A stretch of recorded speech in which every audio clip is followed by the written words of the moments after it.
If you are also facing the issue called fix your image upload on your WordPress, if you cannot upload image on the WordPress website that is official, how you can fix it?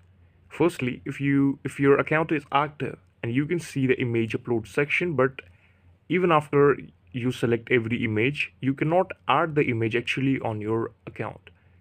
To fix this issue in your WordPress, you need to simply refresh your PC because due to the network connection, these type of error usually occurs. Check your Wi-Fi network connection like I'm checking it right now. I'm turning it on and then turning it off to get refreshed. The second thing is you should clear all the tabs on your browser if you're playing WordPress on browser, and you should clear the application if you use WordPress app.